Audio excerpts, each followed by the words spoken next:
Good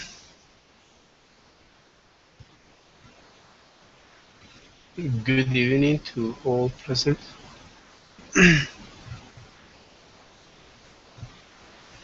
It's a pleasure for me to share this time with you. Let's try to be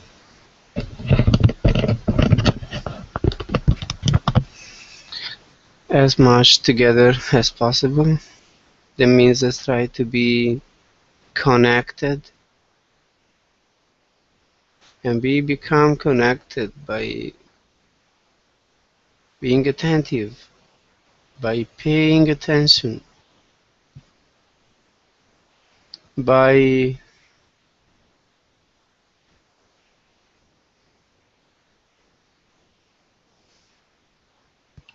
enjoying what we are doing, by doing it with love, with devotion, with our full heart.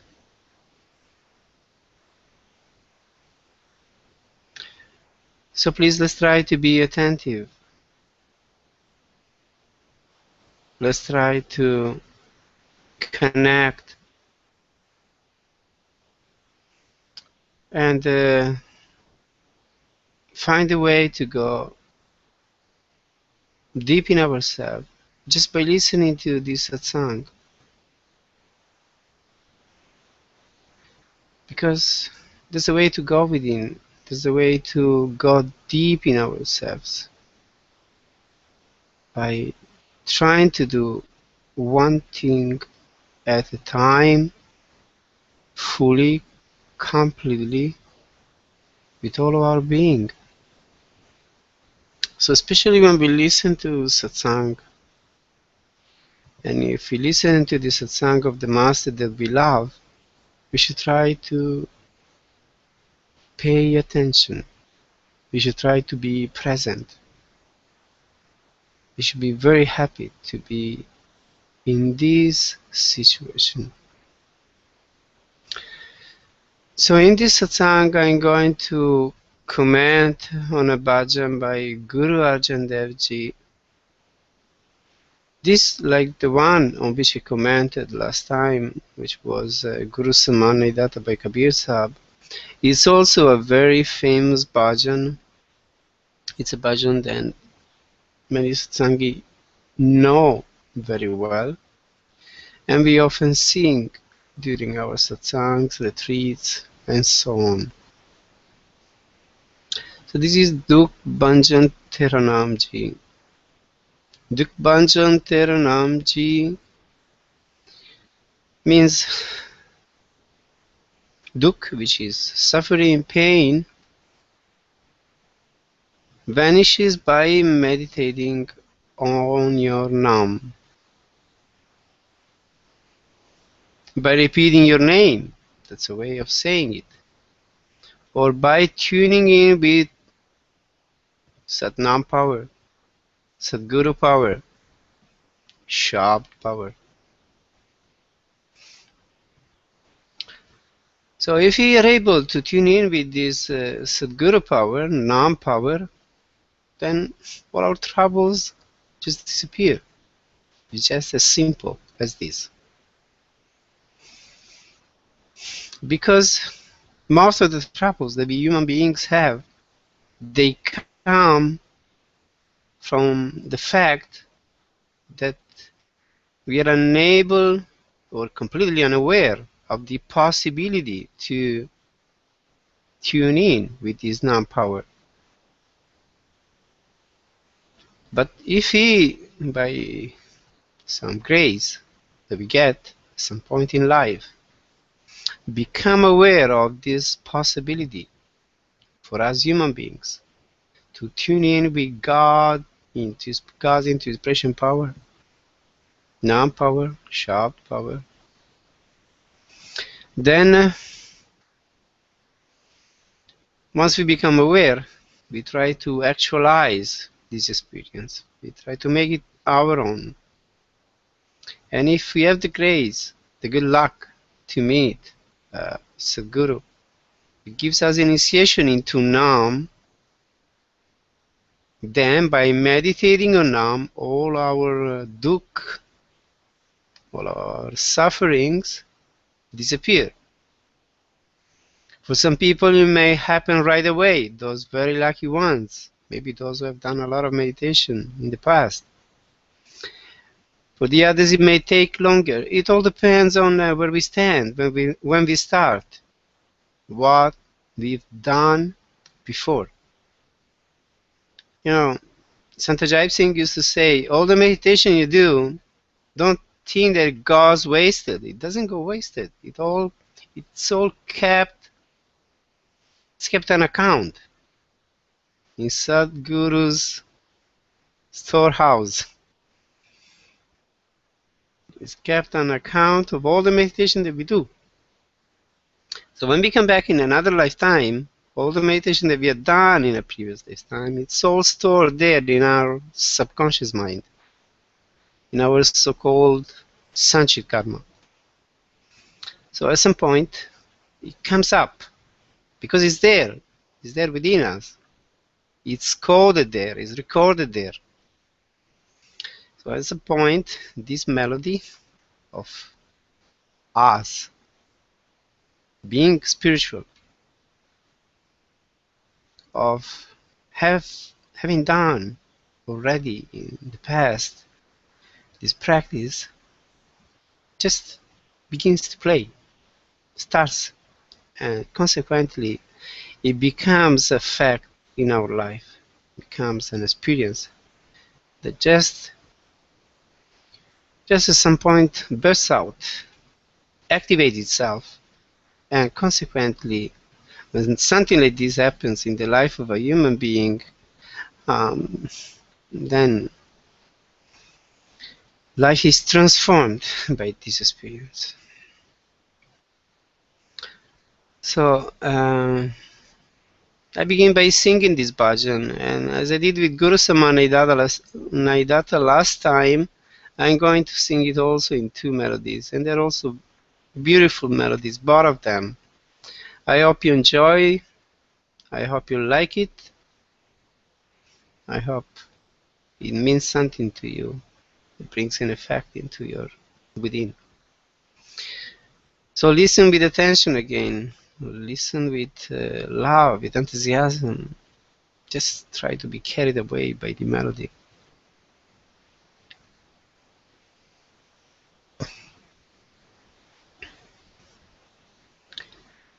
दुख बंजन तेरा नाम जी, दुख बंजन तेरा नाम, दुख बंजन तेरा नाम जी, दुख बंजन तेरा नाम, अत पहारे आराध्य पूरन सतगुरु ज्ञान, अत पहारे आराध्य पूरन सतगुरु ज्ञान, पूरन सतगुरु ज्ञान जी, दुख बंजन तेरा नाम जी, दुख बंजन तेरा नाम, दुख बंजन तेरा नाम जी, दुख बंजन तेरा नाम, जितगत वस पार ब्रह्म सोई सुहावा ताओ, जितगत वस पार ब्रह्म सोई सुहावा ताओ, सोई सुहावा ताओ जी, दुख बंजन तेरा नाम जी, दुख बंजन तेरा नाम, दुख बंजन तेरा नाम जी, दुख बंजन तेरा नाम, जां कंकर निर्नावई रसनार गुण गाओ, जां कंकर निर्नावई रसनार गुण गाओ, रसनार गुण गाओ जी, दुख बंजन तेरा नाम जी, दुख भंजन तेरा नाम, दुख भंजन तेरा नाम जी, दुख भंजन तेरा नाम।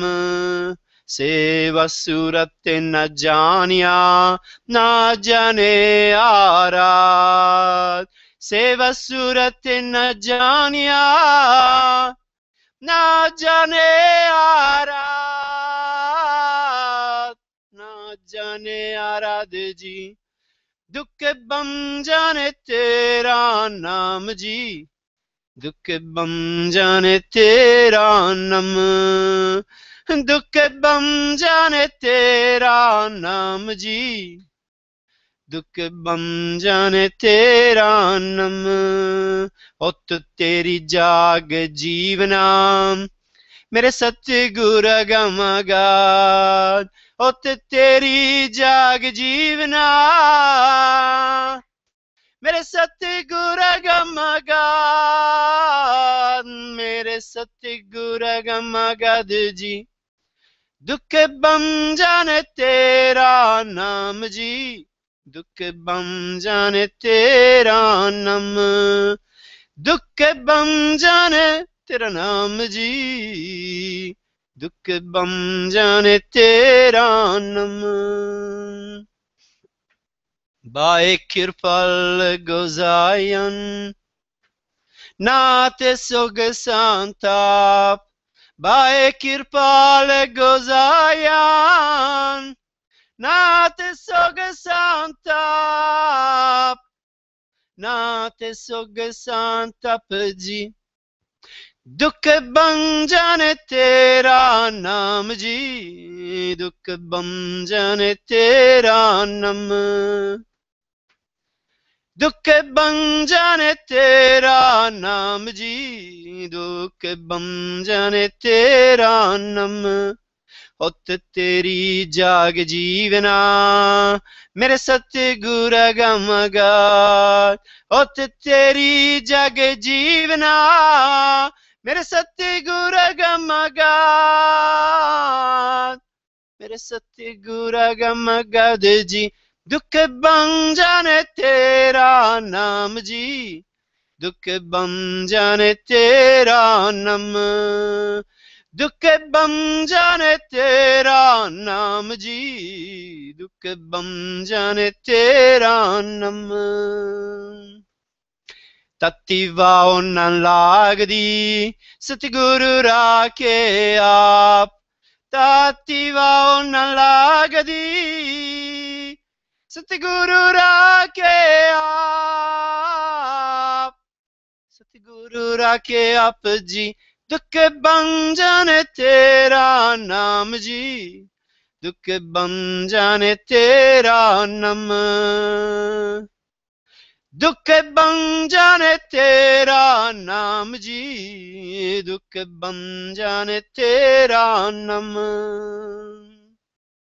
गुरु नारायण दास गुरु, गुरु साच सिरजनहार, गुरु नारायण दास गुरु, गुरु साच सिरजनहार, सच सिरजनहार जी। दुख भंजन तेरा नाम जी, दुख भंजन तेरा नाम, दुख भंजन तेरा नाम जी, दुख भंजन तेरा नाम। गुरु तुते सब किच पाया, जन नानक सद बालियार, गुरु तुते सब किच पाया, जन नानक सद बालियार, जन नानक सद बालियार जी। दुख भंजन तेरा नाम जी, दुख भंजन तेरा नाम, दुख भंजन तेरा नाम जी, दुख भंजन तेरा नाम, ओ दुख भंजन तेरा नाम, दुख भंजन तेरा नाम।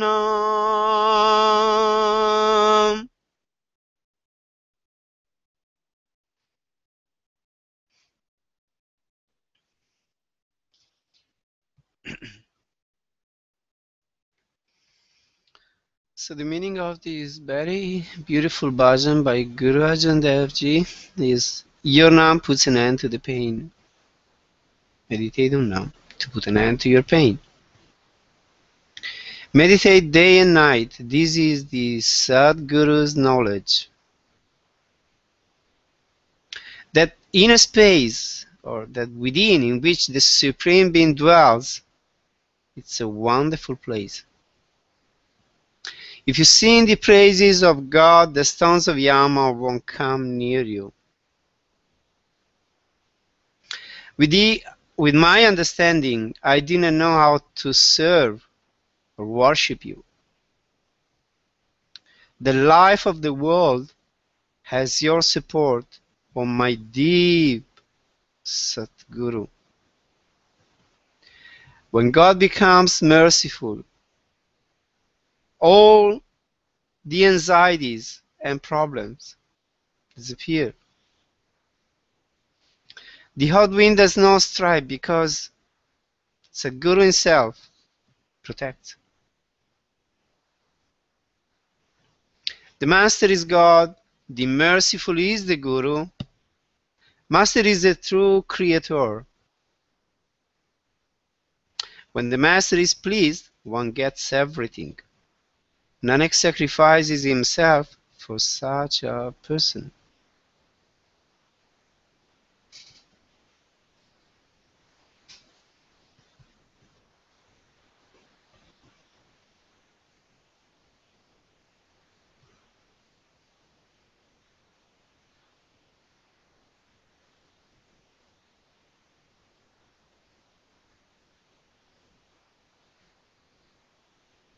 So now comes the other melody.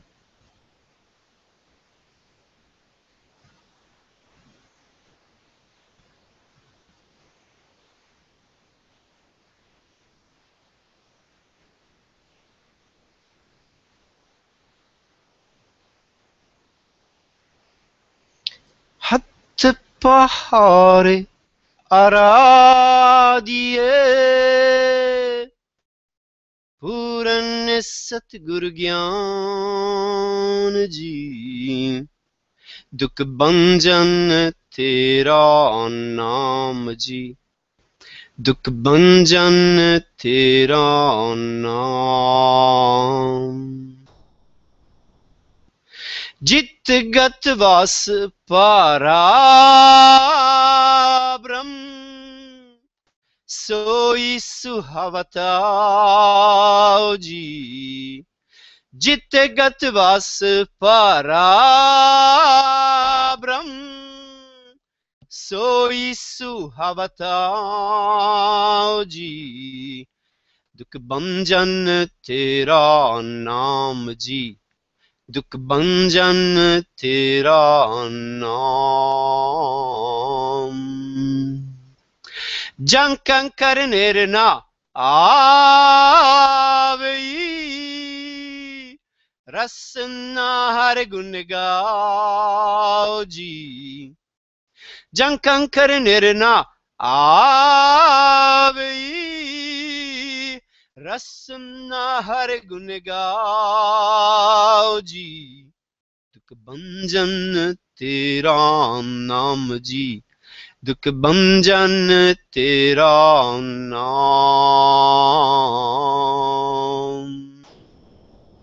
Seva surat na janya Na jane arad ji Seva surat na janya Na jane arad ji Dukh bhanjan tera naam ji Dukh bhanjan tera naam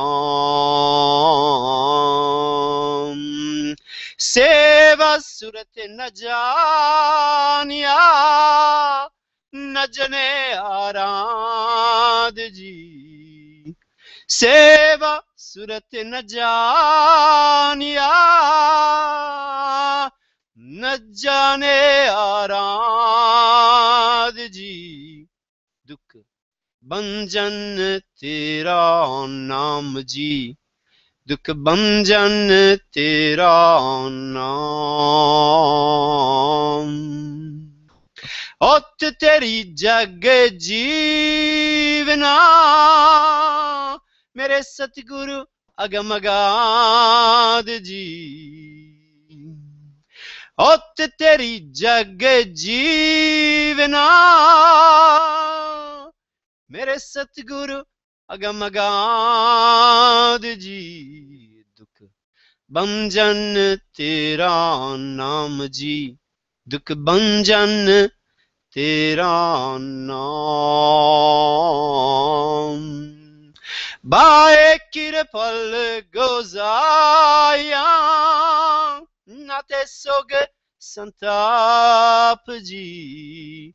Bae kirpal gozaya, nate sog santap ji. Dukh bhanjan tera naam ji, dukh bhanjan tera naam.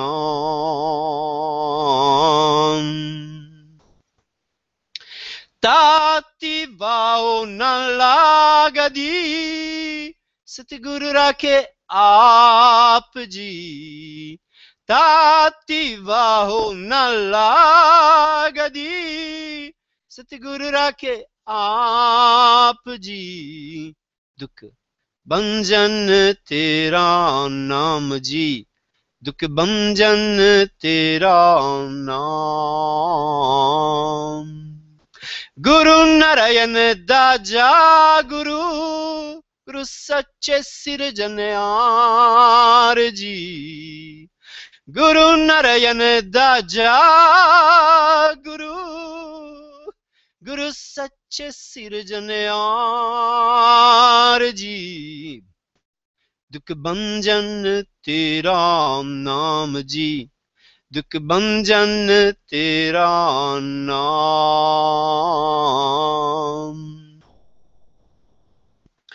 Guru tut sab kich paaya, Jan Nanak sad balyar ji.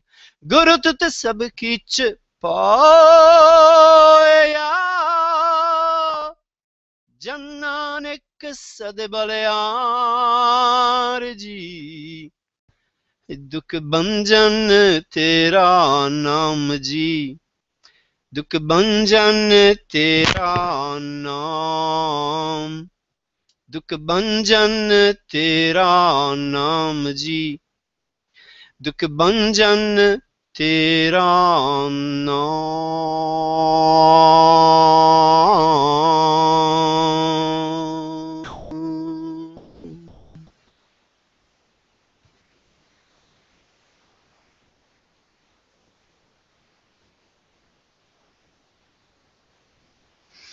So this is a very beautiful bhajan by Guru Arjan Dev.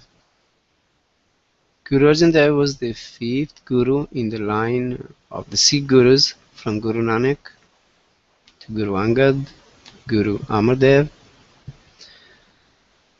Guru Ramdas, and Guru Arjan. Guru Arjan was the son of Guru Ramdas.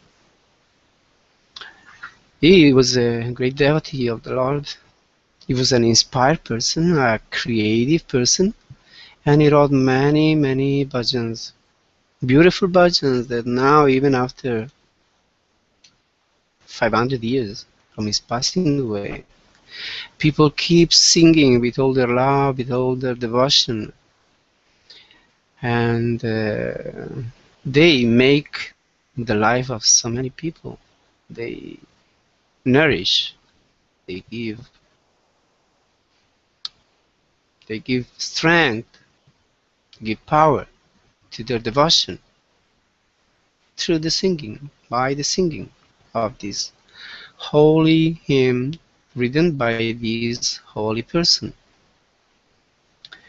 He was kind of a literate person, and he wrote the Guru Granth Sahib. I mean, he put together this big book, the Guru Granth Sahib of the Sikhs, who is the very holy book of this religion. And in this book, compiled by Guru Arjan Dev, in which so many beautiful hymns from so many different Sadgurus, different masters, are included from all traditions. There are hymns by Hindu masters, there are hymns by the Sikh lineage, of course, and there are hymns from some fakirs, from some Sufis, like Sheikh Farid, Kabir, Ravidas. So it's a very interesting holy book because it's an open-minded book. It's one of those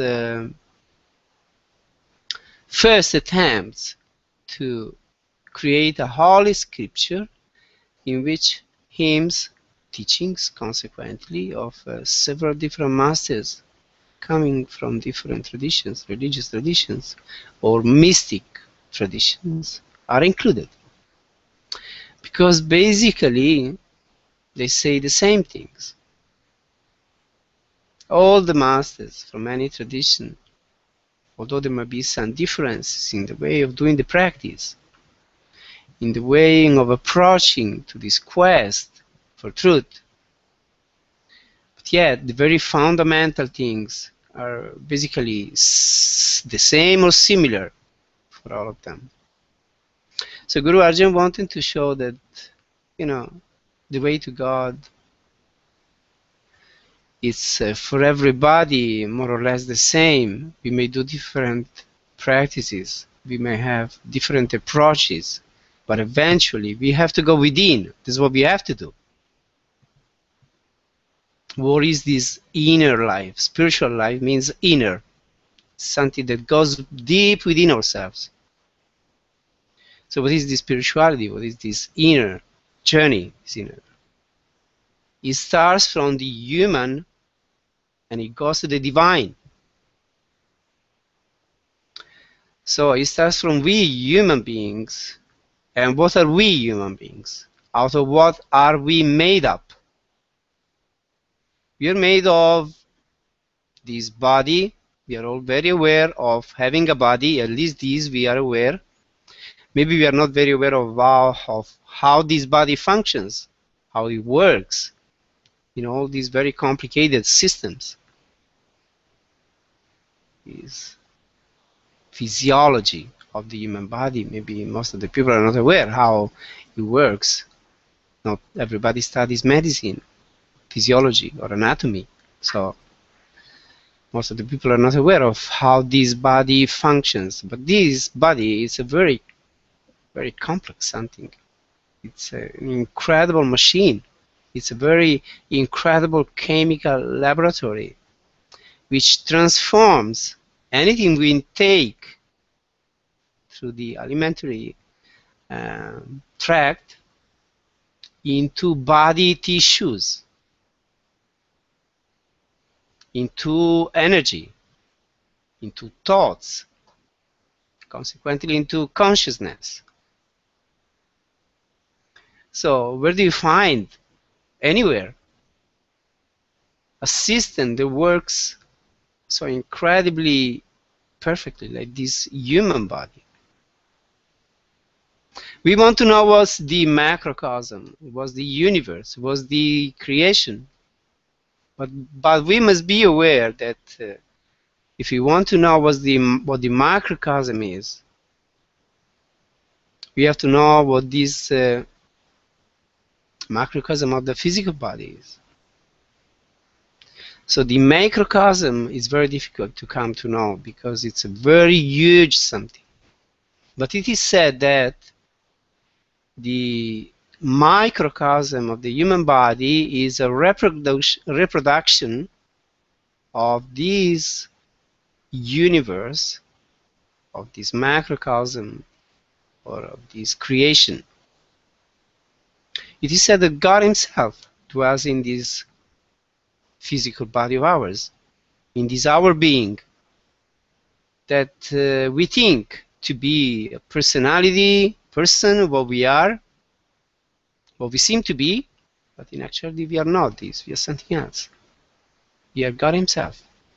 And what does Guru Arjan says here at some point? Guru is God, and God is Guru. So anybody can become such a person of spiritual realization. It's not just, it's not just for some people that they might have this capacity, this possibility. No, it's for everyone. And eventually, this is the aim of our life. Eventually, this is the destiny for all of us. We all have to realize this divine potential which is within us. That's why we are in this world. That's why we have this body. So, God resides in this human body, in being human beings, in the very core of our being. This microcosm is a reproduction of the macrocosm. So, if you want to know all about this immense creation, we have to come to know this microcosm that we are. That's the only way. It's impossible to, to understand, to go into this huge cosmos. You can go into this microcosm very well. And inside of this, we find all the laws, we find all the rules that govern the whole universe. So if you want to know what truth is, if you want to know what God is, if you want to know the reality, then that's the way. We have to go within and transcend our human limits. What binds us to this world, what binds us to this body, transcend it. And make this inner journey from the human to the divine. This inner journey for some people might take very long. For some people may be very quick. And as I say very often, this all depends on how much meditation we have done in the past. So Master Kripal used to say, sinners of today are going to be the saints of the future. And saints of today, they were the sinners of the past. So it's a very good consolation. It's very nice.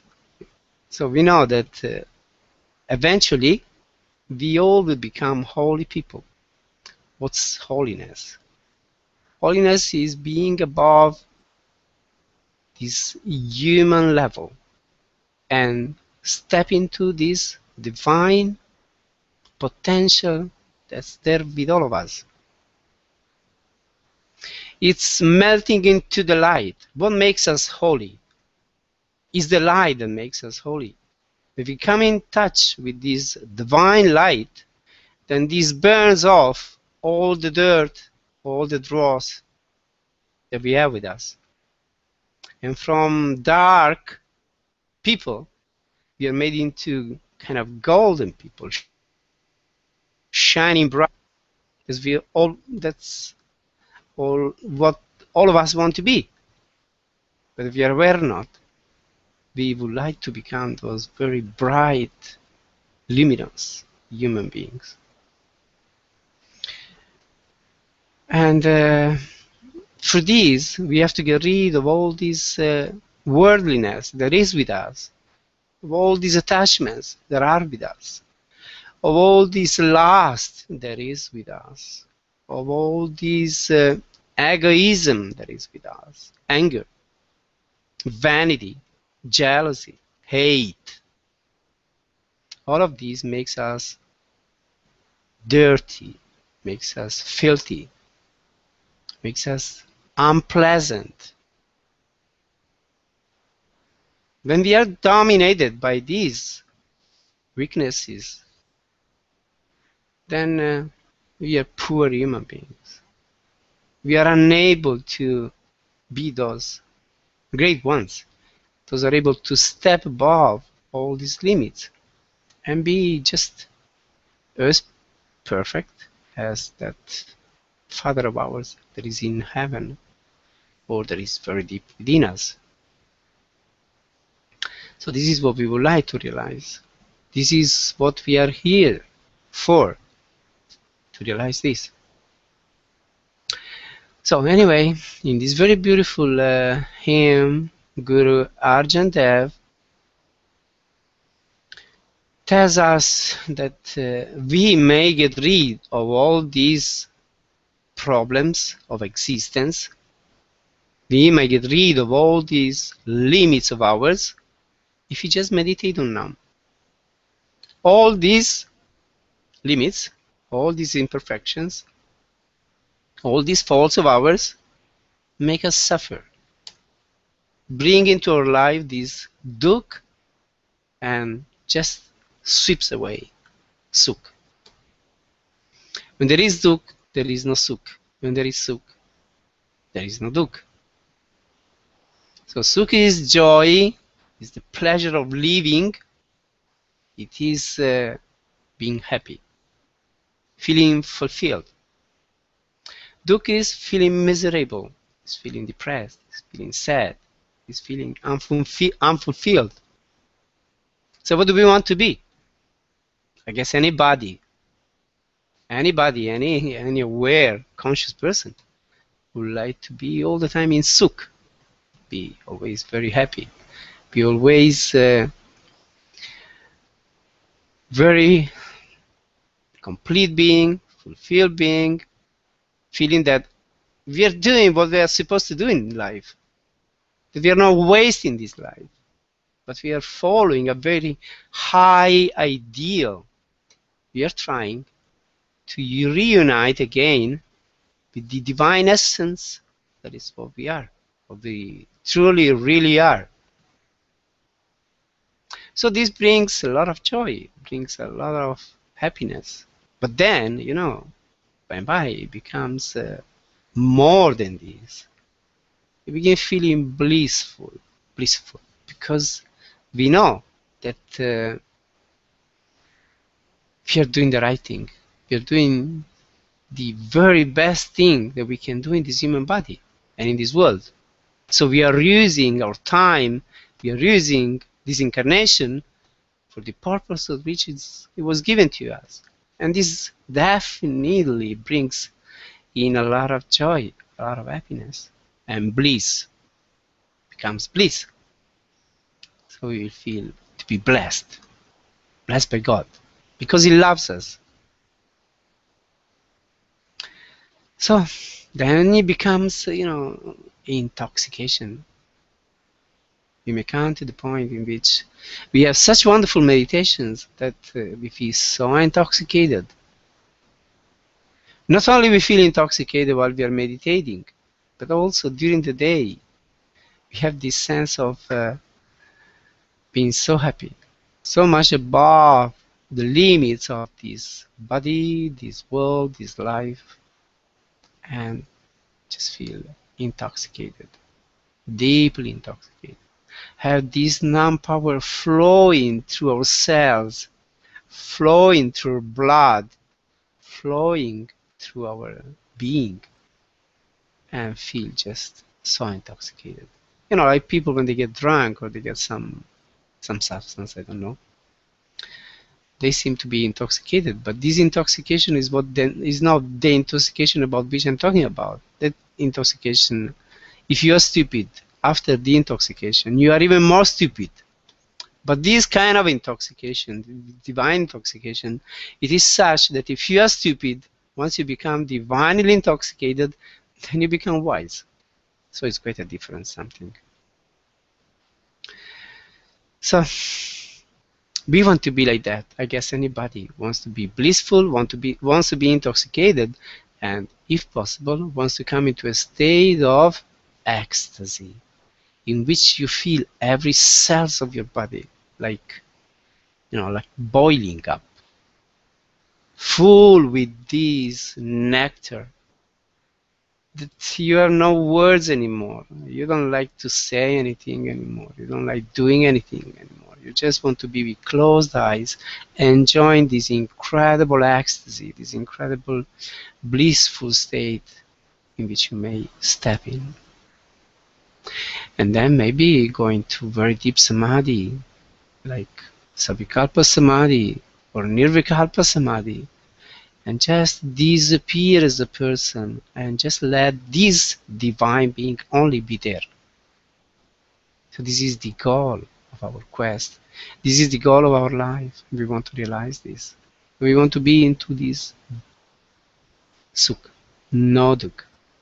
So we meditate on Naam so that we may get rid of all these troubles of life, these sufferings of life. You know, today I was making bread here, and we have a oven here behind my house. It's a very big oven in which we can make quite a big quantity of bread. But before you make the bread, you have to heat up the oven.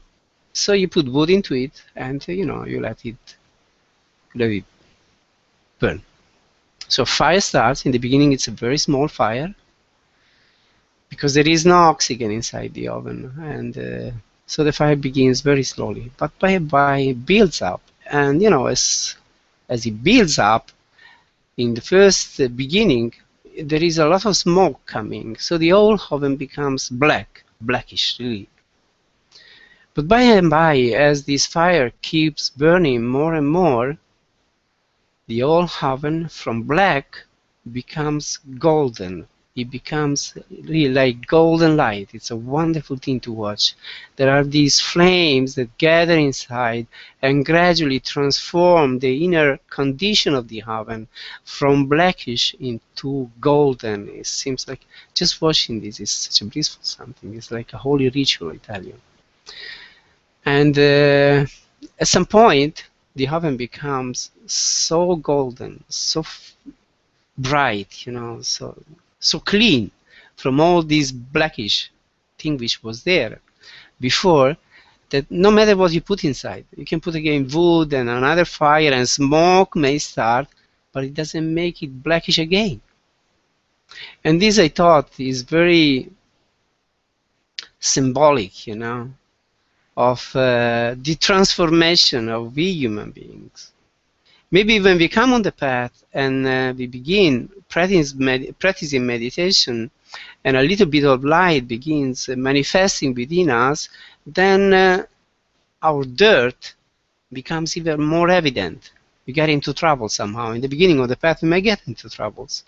Because if we get in touch with the light, this will just show even more all of our faults, of all of our dark side.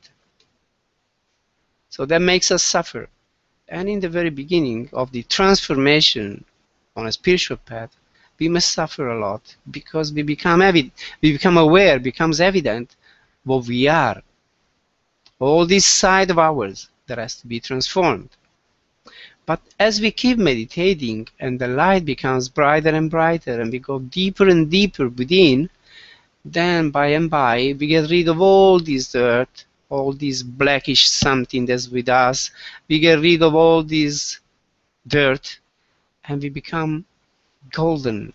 We become bright human beings. Then no matter what we do in life, nothing will smear us really, because we're so much above things. We may sometimes use things because they're part of life, but we get rid of them very easily because within there is so much world, there is so much richness, there is so much light, there is so much of God. So that's what I thought today. This is really symbolic metaphor of what happens through the purification that we go through on a spiritual path when we come in touch with the light. At first it shows up all of our imperfections, but by and by, as it keeps burning more and more and more, we get rid of all of them, and eventually we become so bright, so golden, beautiful human beings. And then, you know, in a oven like that, you can cook bread, you can cook many things, and they are really delicious. So also, when a person becomes so luminous, so bright, so good, that's what we become, very good human beings, then out of such human beings, so many good things do come out, which make the life of other people from miserable into something meaningful. Also, other people's life from Dukh shifts to Sukh. Isn't it great? Yes, it is. So meditating on Naam, meditating on the Shabd Naam, it's a great thing that we all should do. And no matter what are we going through in life, no matter the difficulties of any kind that may come up, we keep doing it. Because that's the way we get purified. That's the way we get rid of all this dirt, of this blackish thing which is inside of us. And the light more and more manifests within us, and that's a wonderful something. Then we really use our life for the purpose for which it was given to us. So then he says that in a space in which the Supreme Being dwells, it's a wonderful place. Yeah, he's telling what I'm telling now, what I was just telling. The place in which the divine, the Sadguru, the Supreme Being, consequently this Supreme Light, the Supreme Truth manifests, it becomes a wonderful place. It becomes a place free from all the dirt, from all these diseases of which, or for which we all suffer, because of which we all suffer. Get rid, as I said, of all this lust, anger, greed, attachment, egoism, violence, jealousy, vanity, all these things that make us miserable human beings, beings of no value, really. Because how can a person find value just in the way you dress? I'm in fashion, so I have a value. No, you're just pure stupid person. You are so limited because you give importance to yourself through the clothes that you wear, or through the style of your hairs, or your makeup. Are we such miserable human beings that we need these tiny, meaningless things to make us happy? I hope no. I hope that at least those who are seeking for truth, those who are on a spiritual path, they might be different kind of people, and they may try to manifest their inner beauty, try to make themselves beautiful by getting rid of all this dirt which is there and makes us ugly. We become beautiful face, relaxed face, peaceful, with bright eyes. Then we are really beautiful. We don't need any makeup. We don't need any fashion. We just need to be ourselves. That's what we need. So that place in which this divine manifestation, this divine realization manifests, happens, it's a wonderful place, Guru Arjan is telling to us. So let's try to get into that space. Let's try to realize that condition that makes us bright human beings.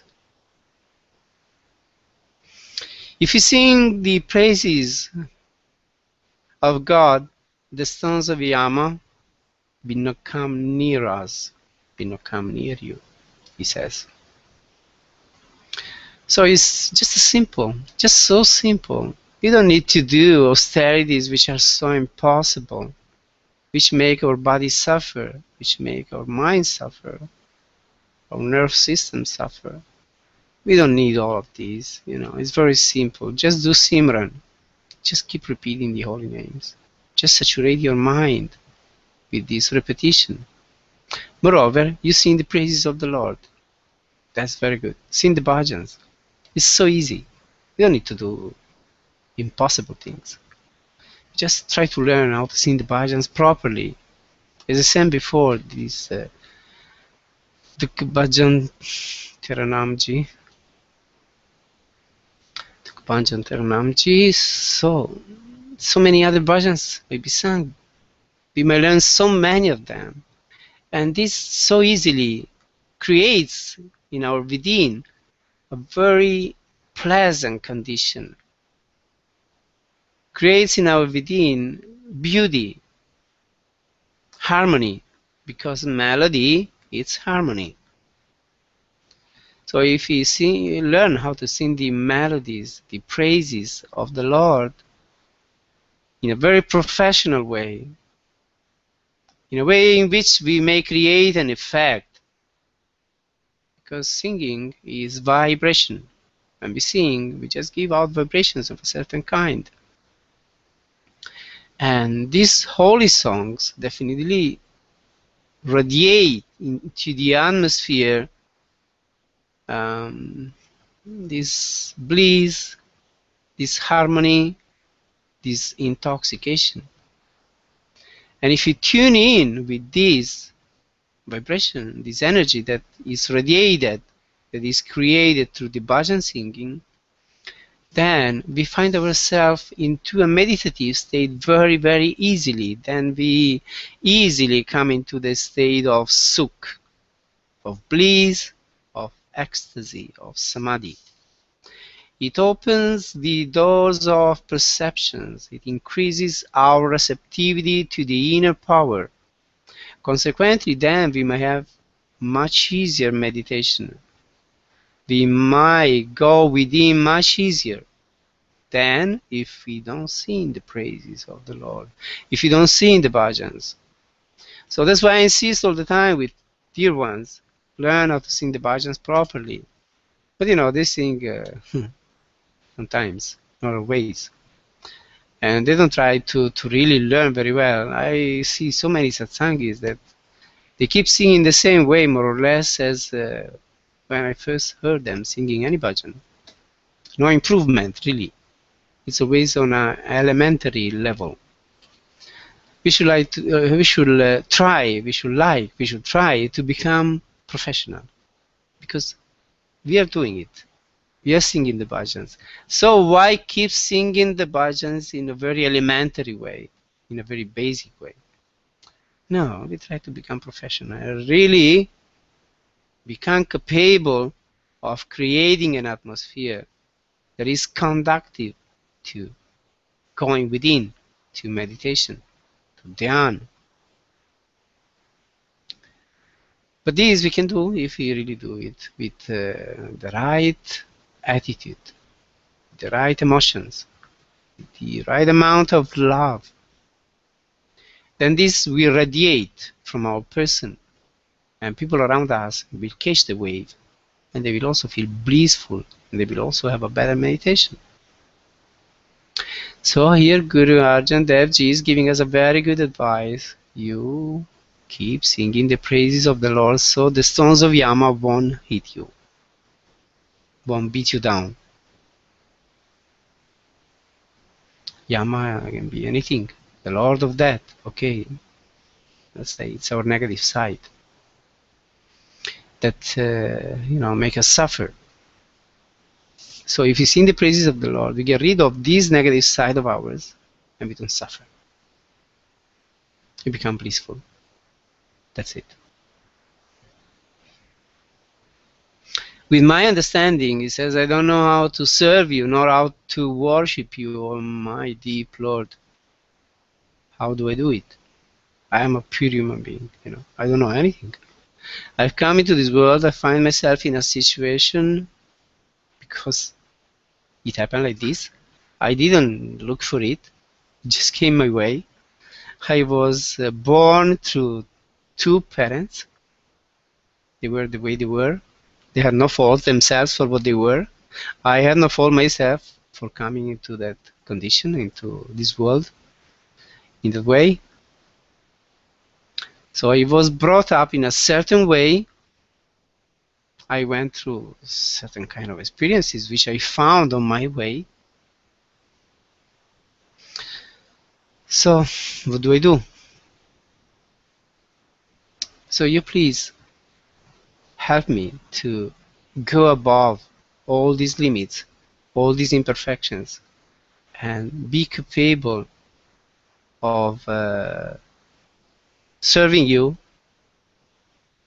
worshipping you. Teach me how to do it. I don't know how to do it. So you Sadhguru, please, by the good luck, by the grace of God, I had this good luck of meeting this Sadhguru. So now you teach me everything. How to do the meditation, how to sing your praises, how to raise above this human, ordinary condition. So it's for you to do this. I don't have any knowledge of this. But once I meet you, give me initiation. Put me on the path. Teach me how to do the meditation. Also give me a blessing. Let me experience something higher so that I may know what it is by my own personal experience. When God becomes merciful, all the anxiety and problems disappear. That's very true. Just when God becomes merciful, we get rid of all the anxieties and all the problems. We may try and try again and again. We may begin doing meditation, doing a spiritual practice, hoping that something meaningful at some point happens. But, if His grace doesn't show up, the doors of His grace are not opened for us, then we don't get within, really. We don't get a high level experience that changes our life. So it's only when He becomes merciful. But, we have to keep asking for it. We have to keep calling on Him, begging Him, praying to Him. Please give me your mercy. Please be merciful with me. Please shower grace on me. Please take me above this my human condition. Please make my life meaningful. Please give me moksha. Take me to this realization. That's what I want. That's what I'm looking for.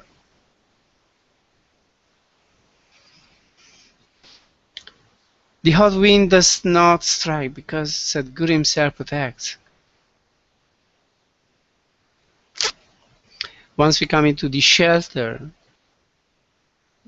the sharan of a Sadhguru, then many sufferings, many problems of life somehow disappear. Sometimes gradually, sometimes right away. We are just uplifted above these problems. So this happens only when Sadhguru becomes merciful, when God becomes merciful, when He protects us. So how it happens that we get this protection, this sharan, this refuge? We have to go into this refuge. So we have to go into the sharan of Sadhguru. Seek for these fields of protection, this field of intense luminosity that somehow radiates into our lives something superior, something higher, and consequently we raise above this ordinary human condition. So in that state, no hot wind strikes or blows on us or makes us feel uncomfortable. Nothing like this. We are protected. We are risen above these problems that most of human beings have. Because, they create all these problems with their way of thinking, with their understanding of life, with their attitudes, with what they do in life. One of the things that teachers should be teaching to the children when they go to school, or parents already should teach to their children even before they go to school, is that be careful, dear one, because there is this law by which every action brings a reaction, every cause brings an effect. So be careful about what you think, about what you say, and what you do. Always be aware that it's going to bring a reaction. So be careful. Don't make your life a mess. Just try to make your life a heaven. So think in a wise way, speak in a wise way, in a gentle, loving, wise way, and consequently then do very good, wise actions. Those actions which bring sukh, joy, into the life of other people. Because if you do this, and we will respond to you in the same way, in the same tune, and you will get also bliss from everywhere. You will get love from everywhere. You will get compassion everywhere. Everybody will help you. If you help others, others will help you. If you harm others, others will harm you. It's just this simple. And all the kids should learn this very well, because this will make them careful, attentive about what they think, say, and do. And all of us, anyway, should try to cultivate this awareness that as we think, so we become. According to what we say, the way we speak, people who speak to us, will talk to us in the same tune. And according to our action, we will get the same actions from others. So let's be wise. The Master is God, the Merciful is the Guru, Master is the true Creator.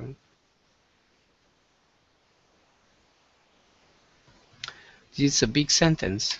It's a big declaration. It's very difficult for people to believe that a man may be God.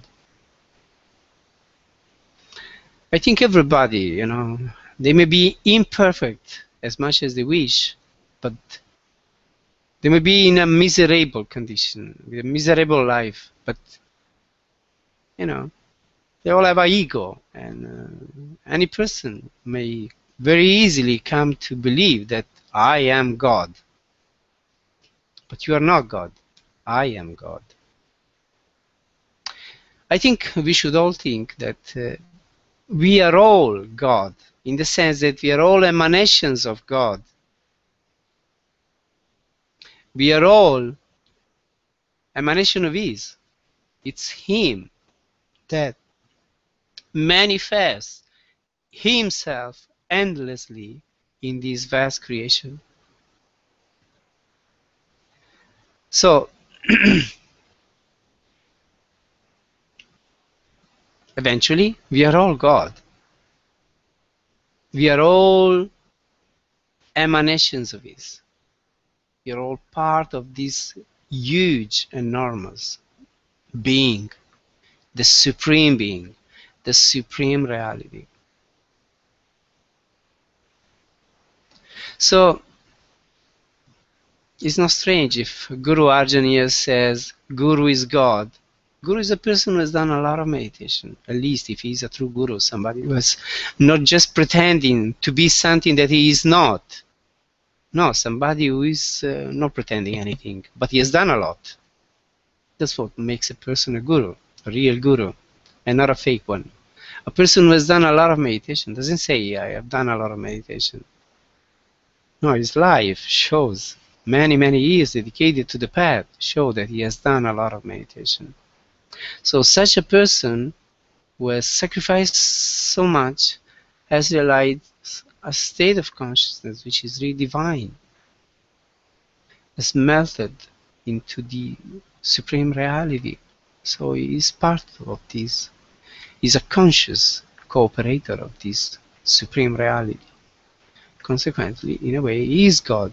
We are also God, but yet far from it, because we haven't realized it. We haven't manifested it through very specific lifestyle.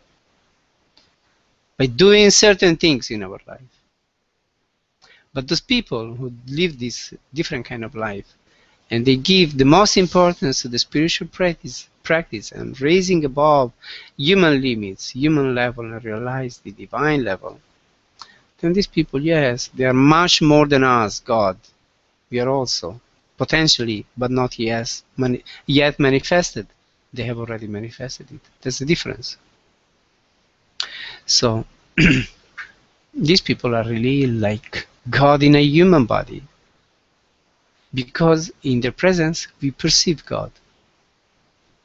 That's the greatest thing, isn't it? People believe statues, images, to be God. You go into temples, churches, and they understand this statue of this master of the past, whatever, is God. This statue of this lady is God. This image is God. Well, if a statue can be God, then a human being much more can be God. What is strange in it? If, when we are in the company of a certain master, a certain person of spiritual realization, we perceive God, what else do we want? That's the place where God manifests to us. As simple as this.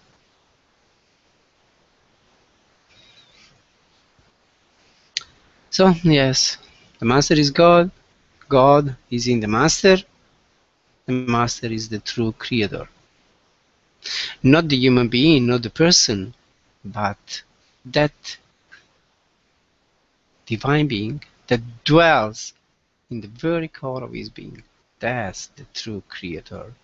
So deep, deep, deep inside of each one of us, we are all the creator. Some people know it, very few. Most have it, but don't know it, because not yet realized. When the master is pleased, one gets everything. Nanak sacrifices himself for such a person. So let's please the master. It's so simple. We get everything when we please the master, he says. It's nice. It's very simple. It's very easy. We please the master. So to please the master, we try to give up this I am mine, this ego that makes us ugly, arrogant, vain. Now we want to be very simple, very humble, very loving devotees of our master. You can say friends of our master, children of our master, pupils of our master, whatever you want, doesn't matter, as you prefer. But anyway, we have to try to please this master. When we are with this master, we perceive God. So, my God, we have to be so grateful to him. We have to be, thanking all the time. We have to be available for him. We have to give our life to him, in the sense that we really mind a lot about pleasing this person, helping this person, doing those things which make him happy, him or her, he or she, whatever. Can be a man, can be a woman. God manifests in all human beings that live a certain lifestyle. Can be a man, maybe a woman, maybe anything. So if you want to get everything, means what is this everything eventually? It is the supreme thing. If you want to get the supreme thing, means God realization, we have to please the master. If he is pleased, then we get everything. If he is displeased, then we don't get anything. So let's try to please him. And whatever he likes, let us do it. Just to make him happy. Ah, so great. I always try to do everything which made my master happy. Both when that master was in the body of Kirpal and when that master was in the body of Ajaib. Anything that pleased him, I really tried to do it. My Sadguru Ajaib, he was very pleased with bhajan singing. He liked it very much. That was his way. I learned so many bhajans just to please him. And whenever I was in his company, I sang bhajans to him. And he was so happy. He became so intoxicated. You can see also in videos. There are some videos of the time of Sant Ajaib's life in which in Satsang I am singing a bhajan. And you can see him. He's very happy. He's very intoxicated because I really sang with all my heart, with all my devotion, and I really tried to, sing the bhajan so that the master and all the dear ones get the wave of grace, get the wave of intoxication, and our consciousness will be uplifted and we will feel just wonderful. So this was a way, and the other way was doing seva for him, organizing all his programs and everything, and whatever he asked me to do for him, I did it. That's the way we please the master. And when we please the master in such a way, then he gives us everything. He is telling it. I'm not telling it. Guru Arjan is telling it. So if such a great master tells it, we can just believe it, take it for granted. So, dear ones, this satsang has been the way it has been. I hope you enjoyed it. I just gave myself Sadguru power, and it built into my mind all these words, all these ideas, all these thoughts, all this inspiration, and consequently this satsang came to life.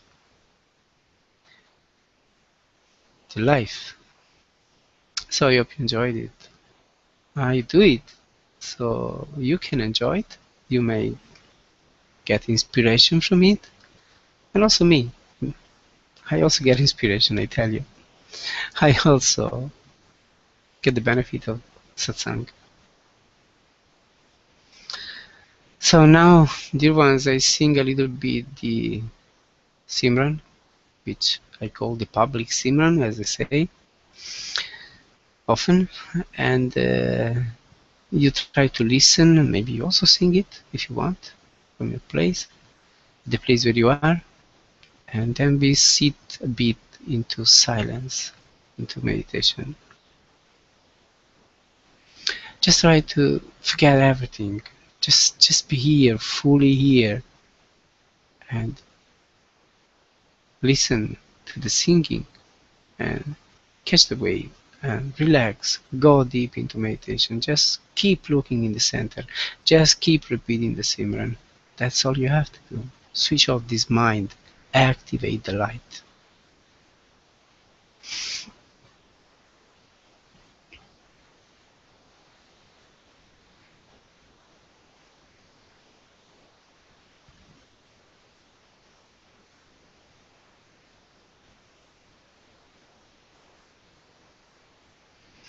Satnam,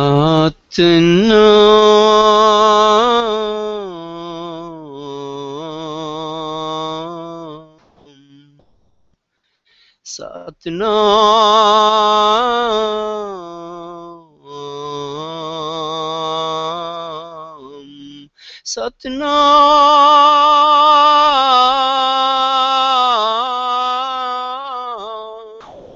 Satnam,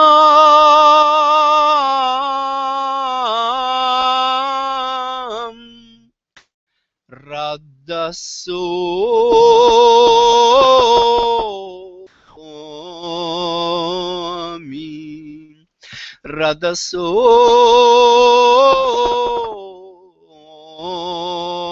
Radhasoami, Radhasoami,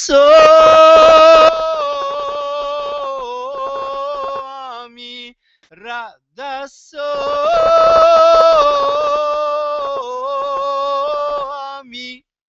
Siri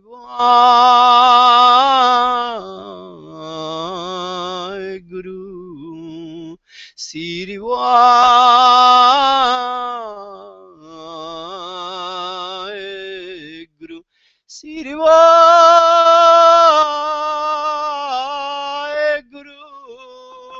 Sirio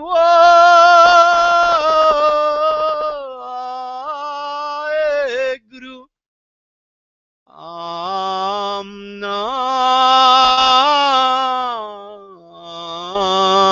Amnami Anami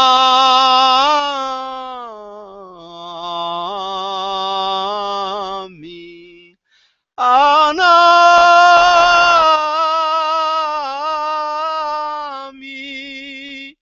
Anami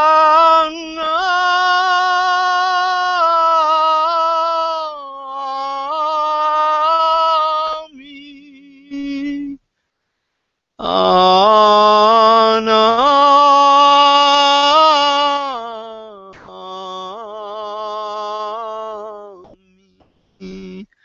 Anami.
Kirpal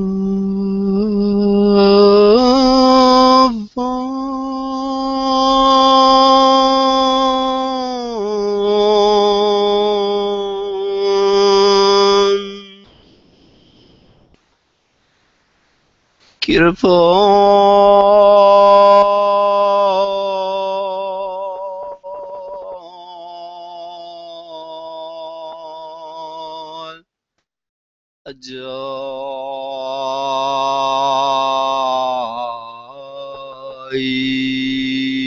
savan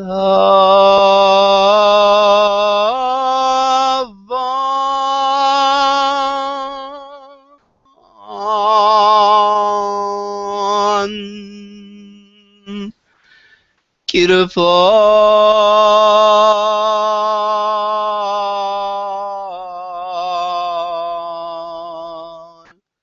ajaib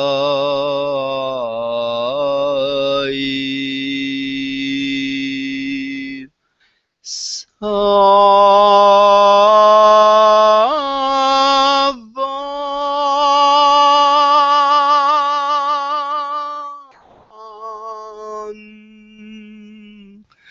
kirpal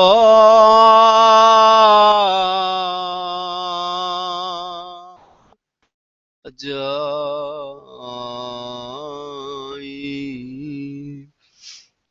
ajaib.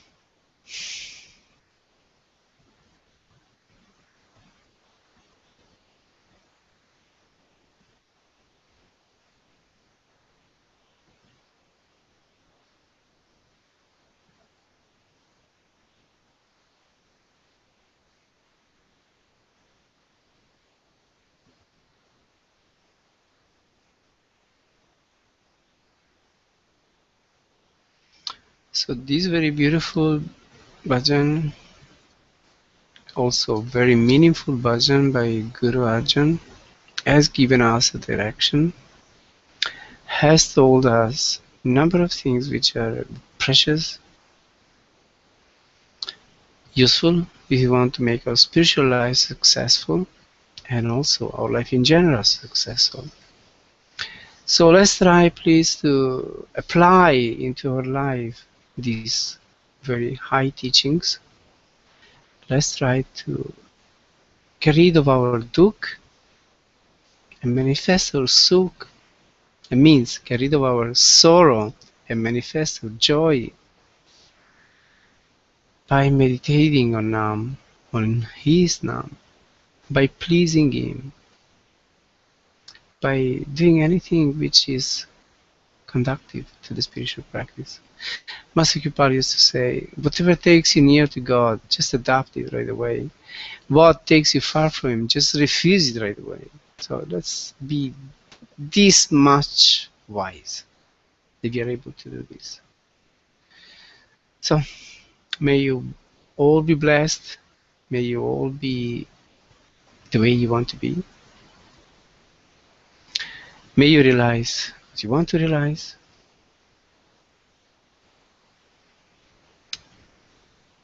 So I greet all of you with my deepest sentiment of love, with my deepest sincerity. It's a pleasure for me to share this time with you, even from far, and enjoy together blissful moments, meaningful moments, special moments. God bless you all. I love you all.